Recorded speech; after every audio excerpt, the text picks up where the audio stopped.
नमस्कार विद्यार्थियों। राजकीय महाविद्यालय राजगढ़ चूरू द्वारा संचालित ऑनलाइन क्लासेस में आपका स्वागत है। आज की कक्षा में हम गजानन माधव मुक्तिबोध जी की प्रसिद्ध कविता ओरांग उटांग का अध्ययन करने जा रहे हैं। इस कविता में कवि ने मानव की दुर्दमनीय पाशविक की प्रवृत्तियाँ यानी मनुष्य में ऐसी प्रवृत्तियाँ हैं जो पशुओं में भी हैं कि मानव की जो दुर्दमनीय पाशविक प्रवृत्तियों के प्रतीक के रूप में मस्तिष्क के अंधेरे कक्ष में छिपी जटिल संवेदनाओं का चित्रण फैंटेसी रूप में किया है। तो देखिए क्या है। स्वपन के भीतर एक स्वपन विचारधारा के भीतर एक अन्य सघन विचारधारा प्रच्छन्न। प्रच्छन्न का मतलब होता है छिपी हुई। तो कवि कह रहे हैं कि जैसे मानव मस्तिष्क में एक स्वपन के भीतर एक दूसरा स्वपन निहित रहता है, एक विचारधारा के भीतर अन्य दूसरी विचारधारा एकदम दबी हुई तथा छिपी हुई रहती है। कथ्य के भीतर एक अनुरोधी विरुद्ध विपरीत नेपथ्य संगीत। कथ्य के भीतर एक अनुरोधी का शाब्दिक अर्थ है आग्रहयुक्त कथन, यानी निवेदन के रूप में हम किसी को कुछ कहते हैं तो वो हो गया अनुरोधी। तो देखिए क्या है। कथ्य के भीतर एक अनुरोधी विरुद्ध विपरीत नेपथ्य संगीत। इसी प्रकार एक कथन के भीतर उसी के समान आग्रहयुक्त दूसरा कथन या एक संगीत के भीतर विपरीत नेपथ्य संगीत छिपा रहता है।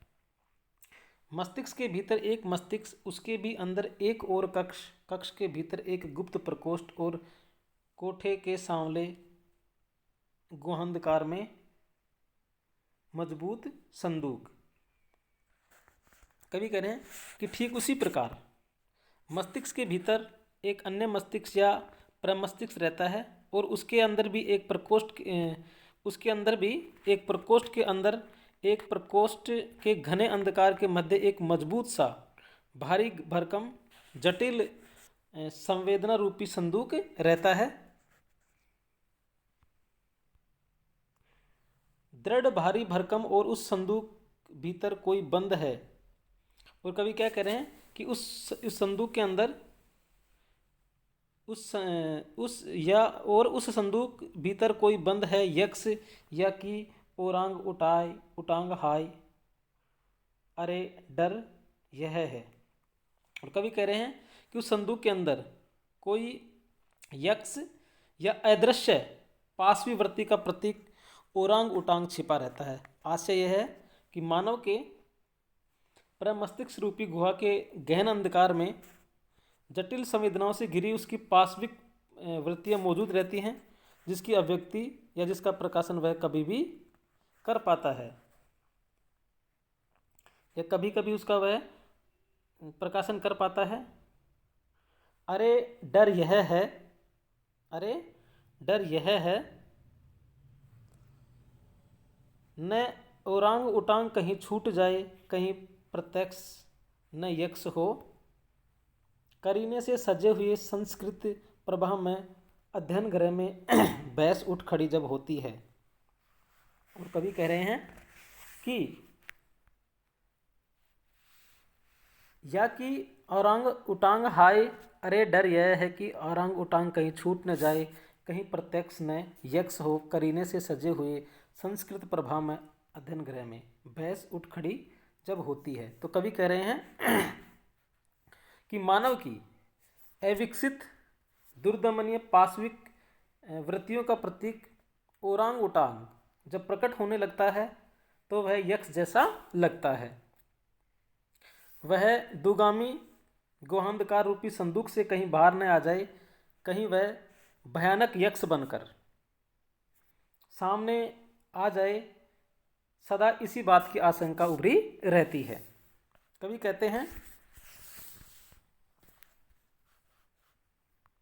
बहस उठ खड़ी जब होती है, विवाद में हिस्सा लेता हूँ मैं, सुनता हूँ ध्यान से अपने ही शब्दों का नाद प्रवाह और पाता हूँ अकस्मात स्वयं के स्वर में ओरांग उटांग की बौखलाहट हुंकृत ध्वनियाँ।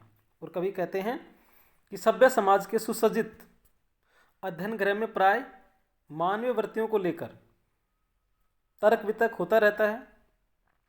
जब उस बहस में वह भी हिस्सा लेता है और जब वह बहस अधिक तीव्र गति से उभरने लगती है तो उसमें अनेक तरह के विचार व्यक्त होने लगते हैं तथा उन विचारों से कुछ उग्रता भी आ जाती है।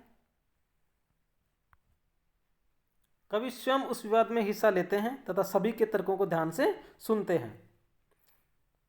पाता हूँ अकस्मात स्वयं के स्वर में ओरांग उटांग की बौखलाहट हुंकृती ध्वनियाँ। और कवि कहते हैं उस क्षण कवि को जो अनुभूति होती है उसे लक्ष्य कर वह कहता है कि विवाद में भाग लेने पर अपने ही शब्दों में वह अचानक स्वर की उग्रता और तेजी देखता है। स्वयं के स्वर में जटिल मानसिक संवेदना की प्रखर ध्वनि सुनने लगता है। अर्थात युग जीवन को लेकर जो कवि के मन में विचार हैं वे विचार स्पष्ट होने लगते हैं।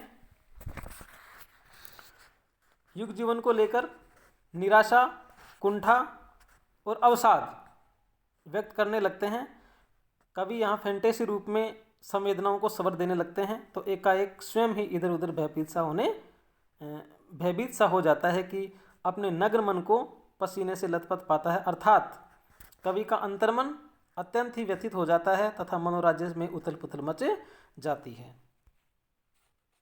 इस तरह से हम देखते हैं कि इस कविता में कवि मुक्तिबोध जी ने मनुष्य की जो मानसिक जटिलताओं के व्यक्त करने का वर्णन पूर्णतः प्रतीकात्मक रूप में किया है। कवि ने यहाँ मनुष्य की जो पाशविक प्रवृत्तियां हैं उन पाशविक प्रवृत्तियों को यह ओरांग उटांग जो कविता का शीर्षक दिया है कवि ने उस शीर्षक को पौराणिक प्रतीक बताकर उसे नाना विकृत रूपधारी यक्ष बताया गया है जिसे अंतर्मन हमेशा क्या रहता है, भयभीत रहता है। यहाँ कवि देखिए, कवि के कहने का मतलब यह है कि मनुष्य की जो पाशविक प्रवृत्तियां हैं वो दबी हुई होती हैं लेकिन वो किसी न किसी रूप में कभी न कभी मनुष्य के सामने आ ही जाती हैं। इस तरह से कवि ने ओरांग उटांग जो कविता है उस कविता में मुख्यतः इस बात का वर्णन किया है कि जो मनुष्य है और मनुष्य के भीतर जो पाशविक प्रवृत्तियाँ छिपी हुई हैं उन पाशविक प्रवृत्तियों को कवि ने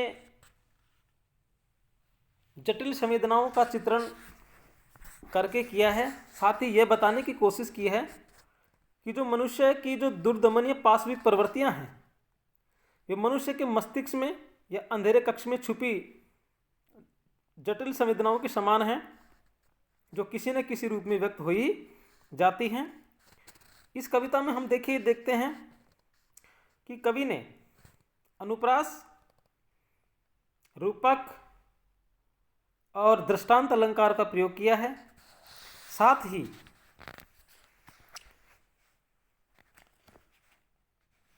मानव के दुगामी गुहांधकार में दुर्दमनीय पाशविक प्रवृत्तियों का प्रतीक रूप में वर्णन कर जटिल संवेदनाओं का फैंटेसी रूप में चित्रण किया है। और भावाव्यक्ति कवि की जो है वो प्रखर है और मानसिक सौंदर्य बोध विचित्र रूप में व्यक्त हुआ है। कवि को लगता है कि कवि का जब अंतर्मन अत्यंत ही व्यथित हो जाता है तथा मनोराज्य में उथल पुथल मच जाती है, ऐसी स्थिति में कवि कहते हैं कि कोई यह न जान ले कि एकदम नग्न विकृत रूप वाला या असक्त या मिथ्या स्वप्नों का नकली रूपाकार वाला और स्वभावोक्ति स्थित रूप में अविकसित दुर्दमनीय पाशविक प्रवृत्तियों का प्रतीक ओरांग उटांग मुझमें ही अर्थात मेरे ही जटिल अंतर्मन में छुपा है, अर्थात वह सभी के मन में छिपा हुआ है, ऐसी कवि की धारणा है।